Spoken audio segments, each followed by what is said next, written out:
What's up, guys? It is JBeebs here, and welcome to another episode of the Leyton Orient Road to Glory. Last episode was a seemingly unnecessary, it should have been unnecessary, but somehow it was an extremely tough end of the season. If you did not watch it, I'll give you a 5-second spoiler warning.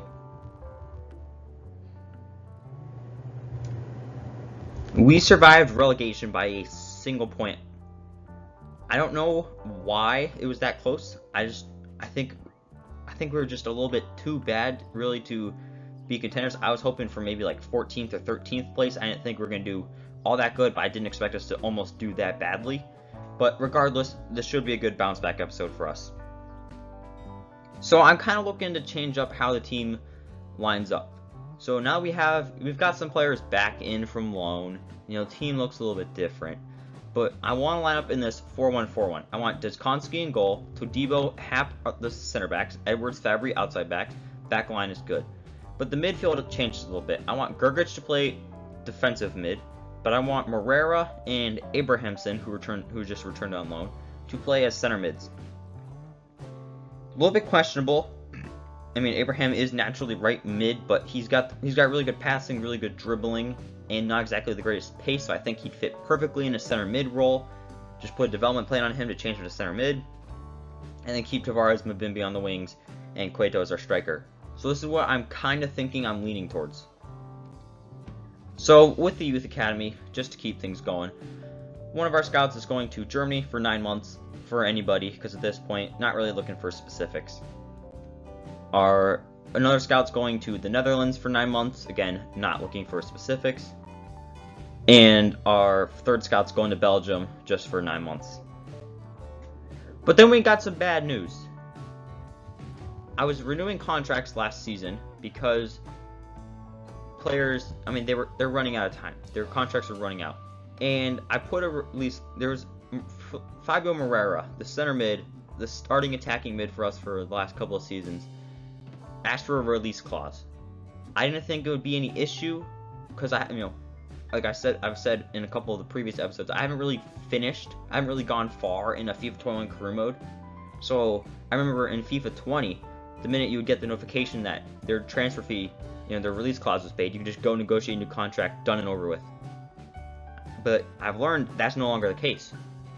I didn't realize that until this offer came through. I forgot he even had one. But Aston Villa have put in a $53.5 million. It's just so sad because Moreira, he's one of the better players at the club. Like him, Mbimbi, Tavares, and Cueto, those front four, that was one of the most dynamic front fours I've probably ever had. They were going to be the best in the world together. But Aston Villa's paid his release clause. They're in what is now the top 6 just because of how things have worked out. And I honestly don't see him not coming back. I think he's going to leave. And 5 days later, he did, in fact, leave.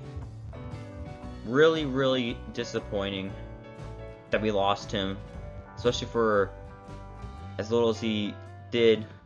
I mean, we probably could have stretched him for like 65, 70 million. But he's gone, and we're going to have to live with that. So now, this is how I think I'm going to be lining up the team. Switching to a 5-2-1-2. Deskonski's the goalkeeper, Hap, Todibo, and Gunderson center backs, Edwards, Fabry wing backs, Grgic, Shabato center mids, Tavares attacking mid, but Mbimbi, Cueto at strikers. I'm not too happy about this formation. I just don't think it fits our players that well.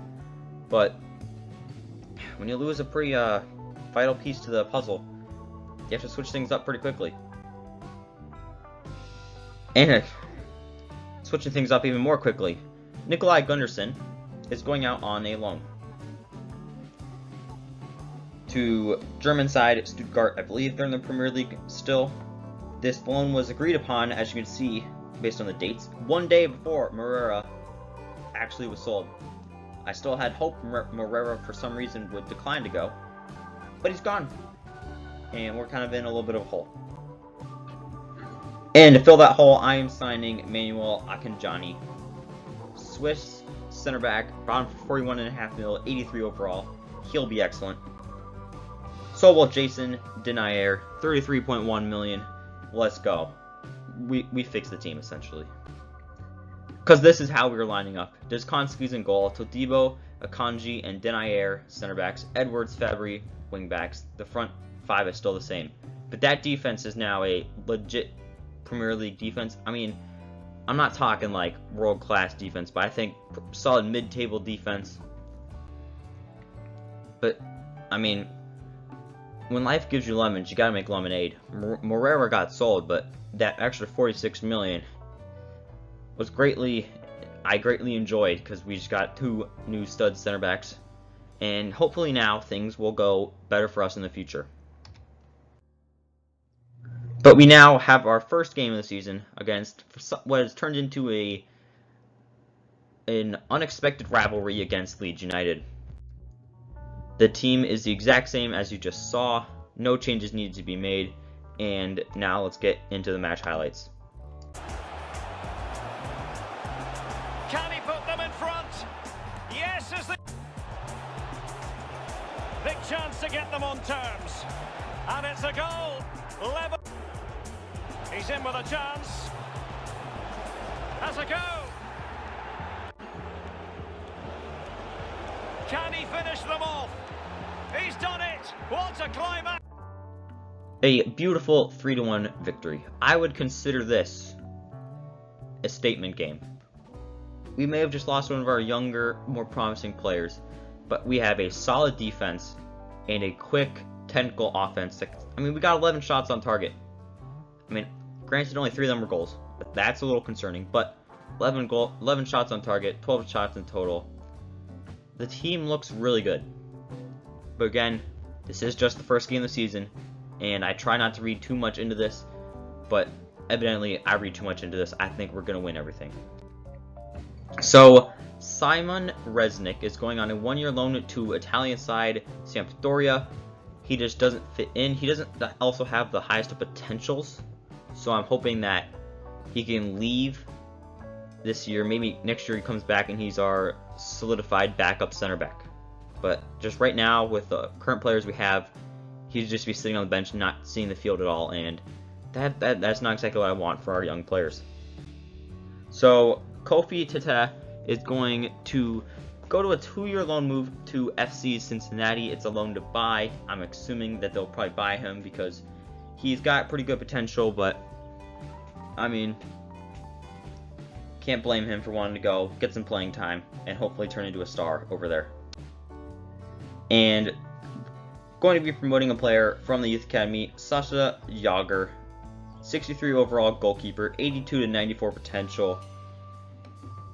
Will probably be just a solid backup goalkeeper, but it never hurts to have a solid number 2 goalkeeper. But in the league, we're only in 15th. But where I kind of expected us mid-table, which I'd really call 13th or even 14th place, we're only 4 points off of 13th. So, yes, we are also only 6 points above relegation. We're also only just off of where I really want to finish. So I don't feel that bad about where we are. I think we're in a good spot, and hopefully, just hopefully, we can finish in a higher spot.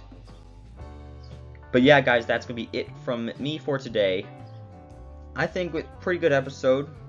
I think the Moreira transfer was, I don't know how to feel about it. I think we'll just have to wait and see how things go. Maybe I bring him back one day. I don't know. It was certainly a interesting curveball that kind of threw all my plans out the window. But who knows? I mean, it could end up being worth it. But that is going to be it for this episode. I hope you guys all have enjoyed, and it is J Beebs signing off.